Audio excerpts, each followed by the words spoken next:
admit what you've done. Don't get upset. Then tell me. I'm getting frightened. I thought that you had this under control. Please tell me it's not too late. The food is waiting.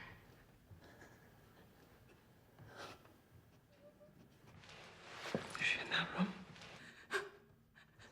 We're here! Help us! We're in here! Please, what is this? How many are there? No. Don't go in there. Don't go in there.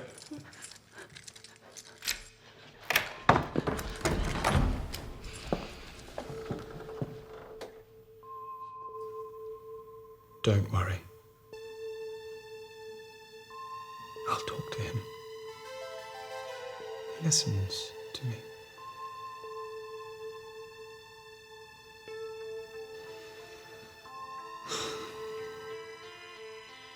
He's not well. He knows what you're here for. He's not allowed to touch you. He knows that.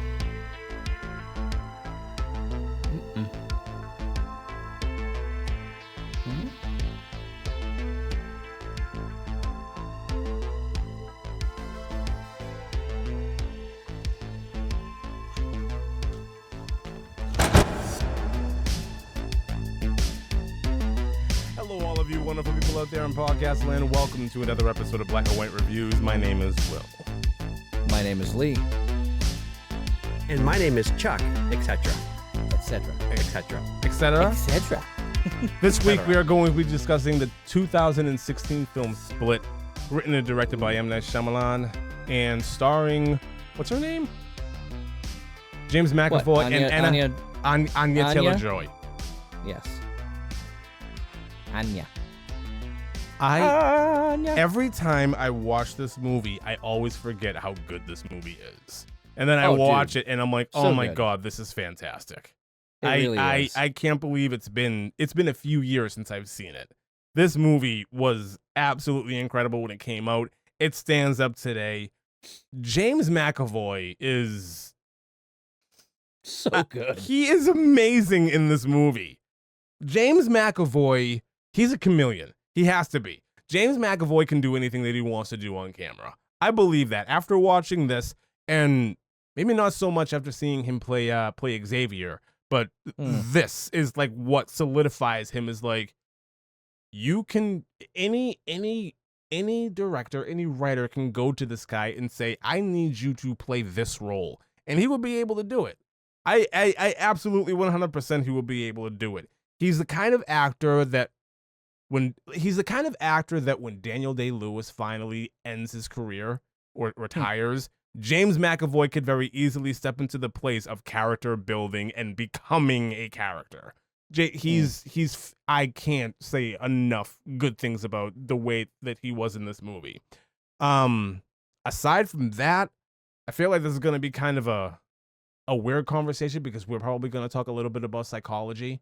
The subject of the movie is, I don't know of a movie that's done the dissociative or personality disorders quite to this extent, where M. Night Shyamalan actually did a lot of research before he built this movie to get into the whole thing about how there have been patients with DID in the past who one alter needs glasses, others don't. One alter needs some type of medications, the others don't. One alter is allergic to A, B, and C, the others aren't. Like, all of this stuff has been documented over the years, and for him to actually go into it with that mindset, I really appreciate. I wish he kind of kept that thing going throughout the rest of his career when he entered into like a lot of dead spots. But here, like, you could tell he actually like really cared about doing this. This movie was like you said, dead spots. He had like a really long dead spot. He had a long until this movie dead came one. out, Yeah. and it was like, Yeah. he's back. Yeah. And then not so much. Well, yeah, it kind of. So yeah, I will say that. Between this and Unbreakable, I like this movie more than Unbreakable. Yep. The only hang up I have about this movie is the ending. I don't think it needed to be there. I don't think you needed No. to tie it in at all. I think this could have been a standalone. That way your audience can question whether or not it's a part of that universe. Oh, Right. is he doing like, keep your audience guessing. You don't have to rope in the ending the way that you did. Yeah. This Anya Anya. Taylor-Joy, she's a perfectly fine actress. I don't really Mhm. There was some parts of her character in this I didn't buy, just because I've gone through my fair share of issues. A lot of other people have gone through their fair share of issues, and what she's doing in this movie is not really what it looks like. It's not that authentic, unless you're like grading everything on levels. But I kind of feel like this is an exaggerated version of what certain things look like. Certain hang-ups, certain quirks, certain ticks. That's really the only issue that, and maybe that's just because she was young when she played this. Yeah. Those are some of my initial thoughts about this. I love this movie. If I'm grading this movie, it's a solid 9.5 for me. I think that there's not a lot wrong with anything about this movie at all, aside from what I already mentioned about the end. But that's it. That's my opening. Lee, Split. Yes. Split. What well, you think? I'm glad I watched this one and not the other one. Oh. So as you guys might recall, Mm. I watched this the first time I went to go watch this movie. I heard really good things about it from multiple different people, and it was just coming out. I tried to watch it on some Kodi box or whatever, and it was the wrong split. I was 45 or so minutes into the movie, and I kept going, man, I can't imagine how all of these characters that this person's being introduced to are just personalities in her mind. And I'm like, this movie is really, it doesn't seem like M. Night Shyamalan. It seems like it's more about this relationship, and this girl loves bowling. You know, that's why it was called Split. It was the wrong split. And it was horrible. It was some weird, it must have been like indie film. And it was just bad. And then finally I looked it up again, and I pulled up, I'm just like, okay, James McAvoy is not in this at all. And I pulled up a trailer, and I'm like, okay, this is not the movie at all. So anyway, I'm glad that I watched this movie eventually when I did get to see it. And when I watched it, I was like, whoa, this is just unbelievable. Again, McAvoy knocked it way out of the park. It brought him into the spotlight of like, pay attention to this actor now. Like, I thought he did well in the other things I've seen him in. You know, he was, you know, when he was in that Wanted movie, which was very interesting. He did a good job there.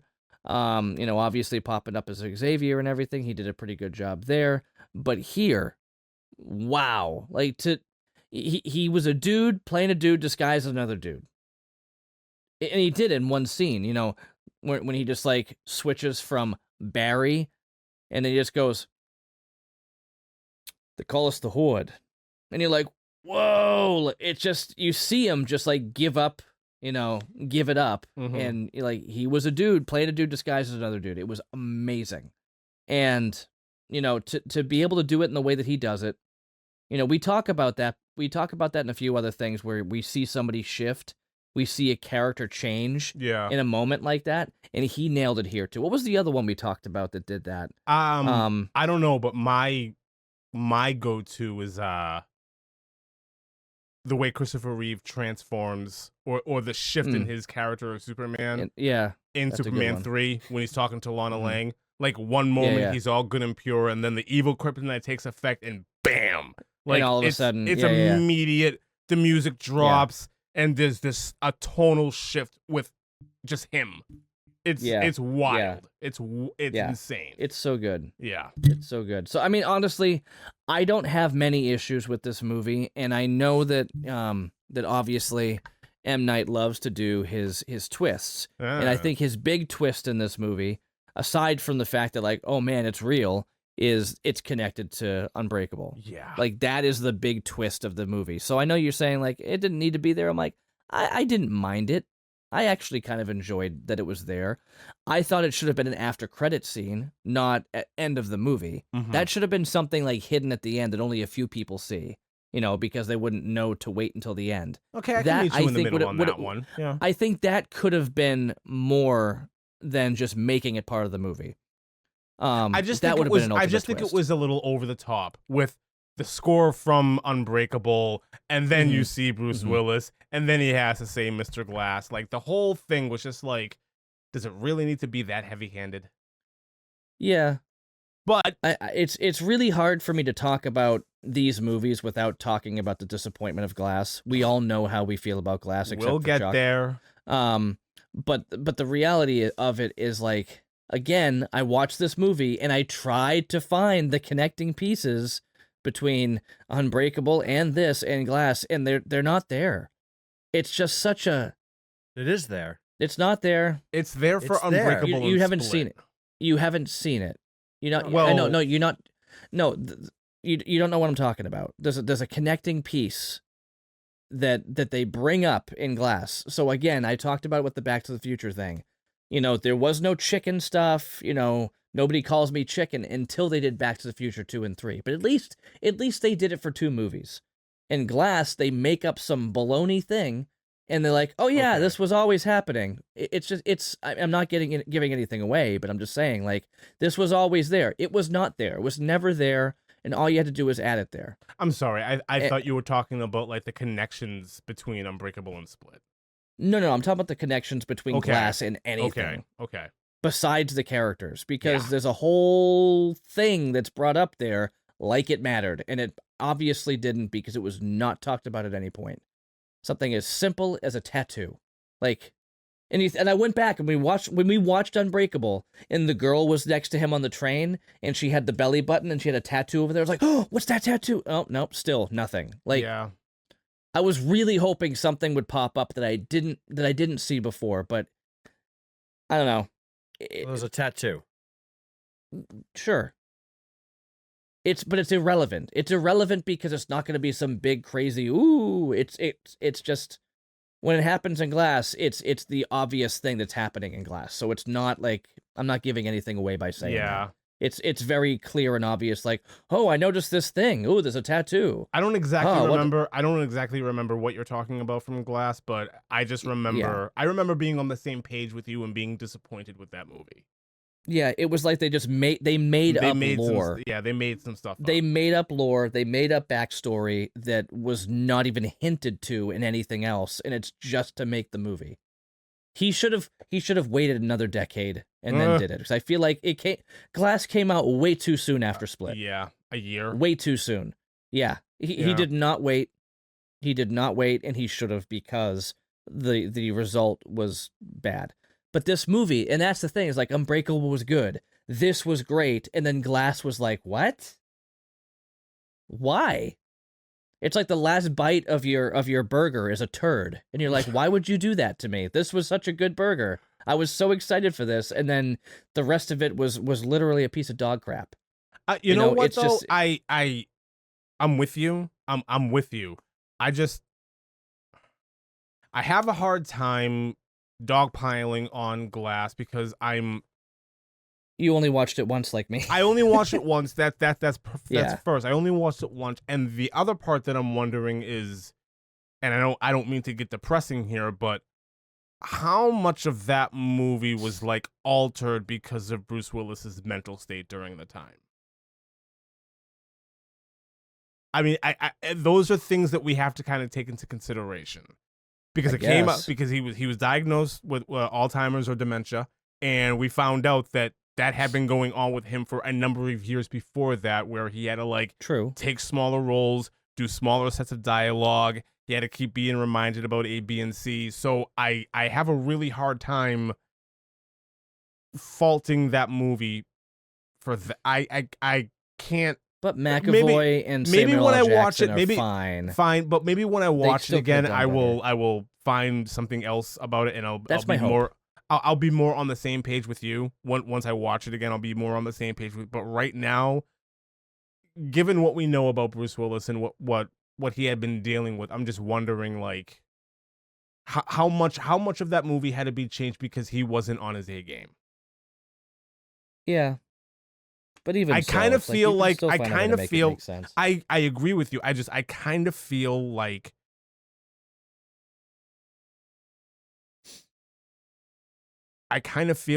Bruce Willis as like 100% the protagonist in that movie, things would have maybe been a little bit different. But that couldn't happen. Mm. That's Right. maybe right. or maybe I'm completely wrong. Either way, we'll get to We Glass have to when we rewatch get to it. Glass. We have to rewatch it. But Split is just fantastic. I've Okay. got no issues with it. All right. Chuck. Oh wow. I'm a little split on my. No, I'm just kidding. Okay. No, I really enjoyed this movie. I think that. Oh, my throat. I think that James McAvoy did a fantastic job in this film. As I think he portrayed at least 6 or 7 of the 24 different personalities that he. I think there were a couple more when he was going. Well, there's the 1, 2, 3, 4, 5, 6, 7. Yeah, I guess so. Yeah. If you don't count the recordings. Well, there's only one additional recording that we see. So am I the only one that wants to see every single one of those recordings? Oh, dude, I want to. I want to watch all of them. All of them. I want all of them. Did you look them up? I bet you they exist. They do exist. They do exist. No, I thought that every bit of it was fantastic. Okay.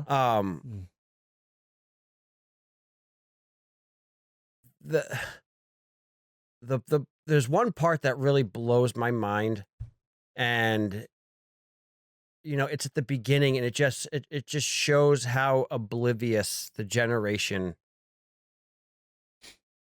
below us can be at times when they're just so. At least when you're that age, they're what, 17, 18 years old in this Not film? even. Probably 16, 16, 17. 17, tops. somewhere in there, yeah. All right. Which I guess is normal. They are totally oblivious to anything that's going on around them, which is the point that he's trying to bring up in the Right. film. Life is a gift. Life, Yeah. that, people who have been broken, they realize that there's more to life than just them. Right. Mm-hmm.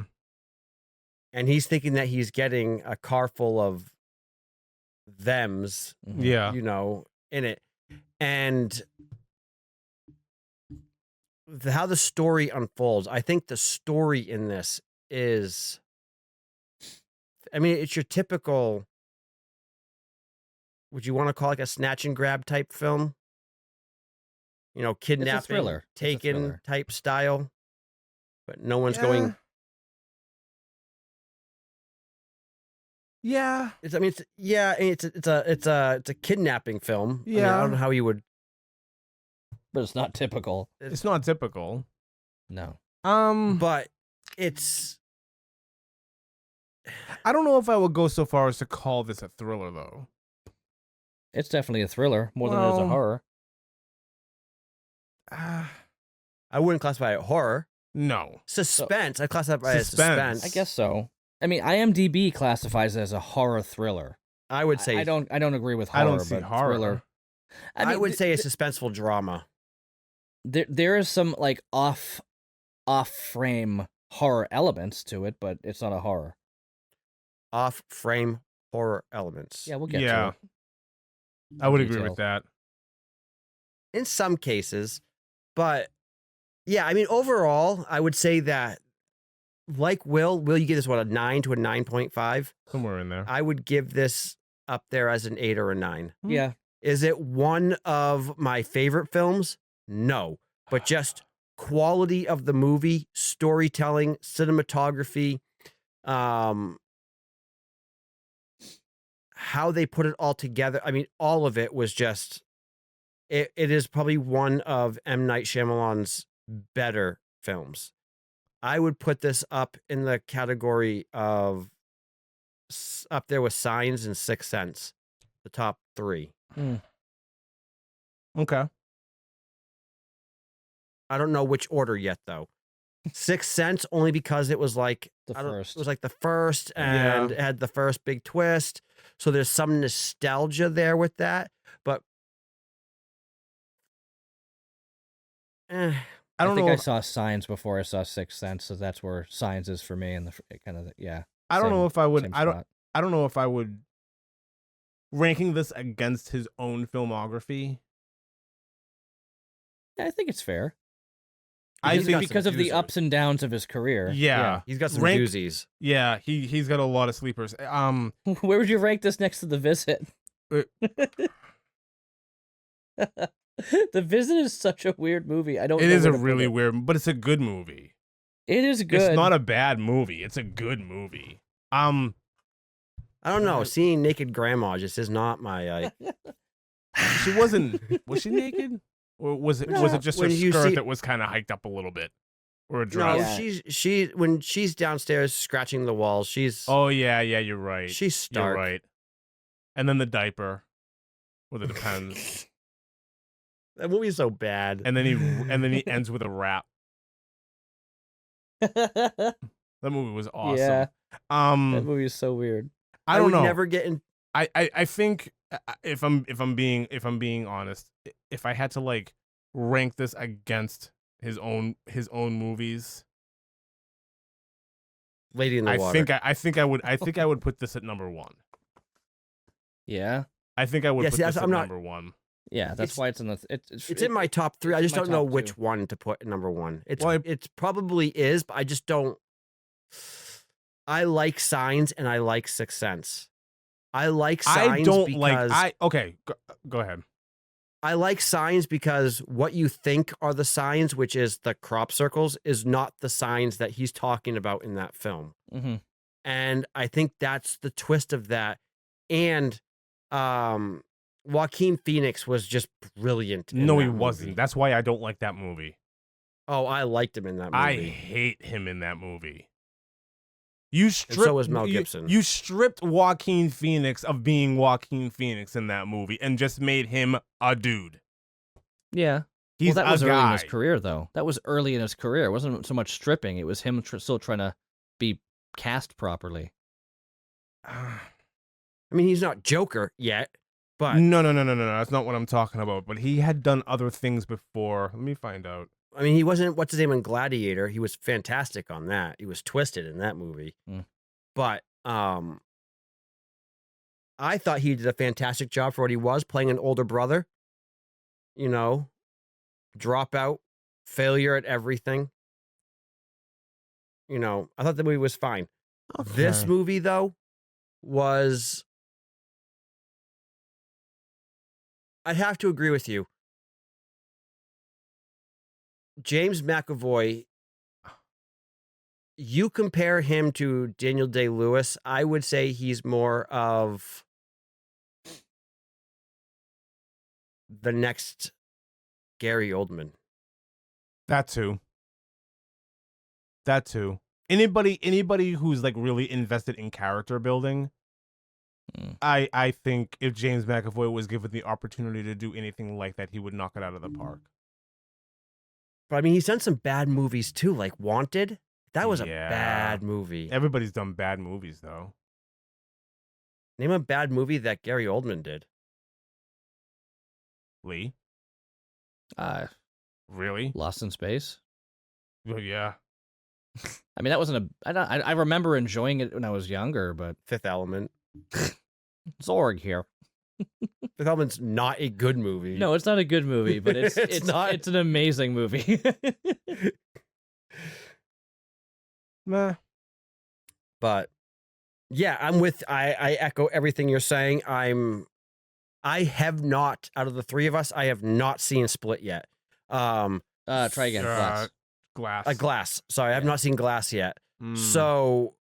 So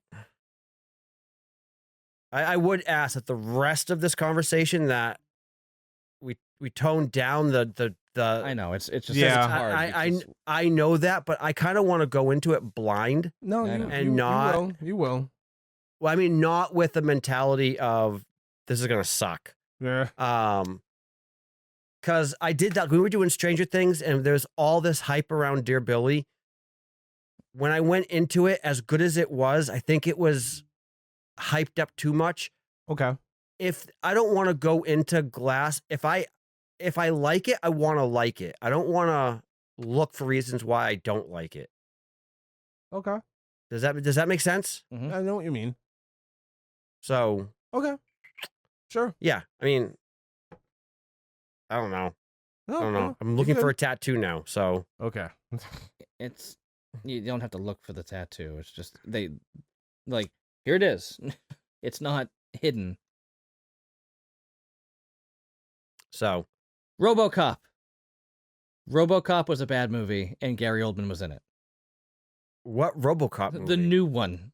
Gary Oldman was in the Oh. new RoboCop. Apparently, I don't remember him in it. So Did you take this whole time to figure out a bad movie that Gary Oldman was in? Yes.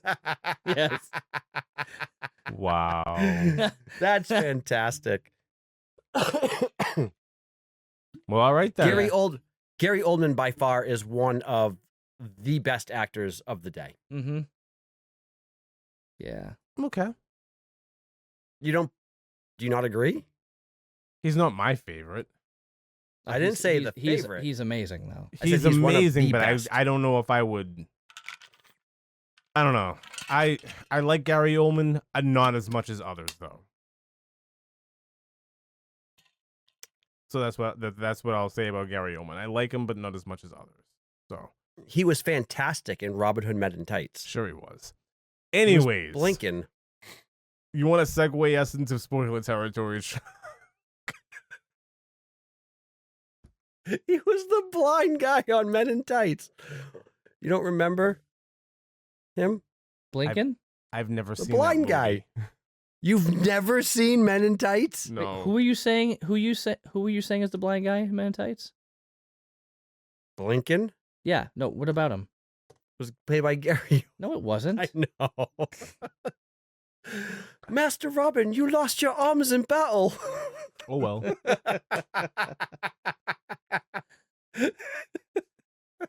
That movie is so Did bad. you say Abe Lincoln? No, I said, hey, Blinken, hold the reins. You're on the East Coast, you're on the West Bank. You're on the- Dave Chappelle was good in that. Fantastic in that movie. You forget Dave Chappelle was in that? No, because he was a Jew. The worst part about that movie, though, Will, you've seen it, though, right? He's never saw it. I've He's never seen it. No. He's never seen Okay, it. so there's one line in that movie. It's not going to ruin it for you. And I hate it because they took the joke too far. Like, they could have just made the joke and we all would have gotten it.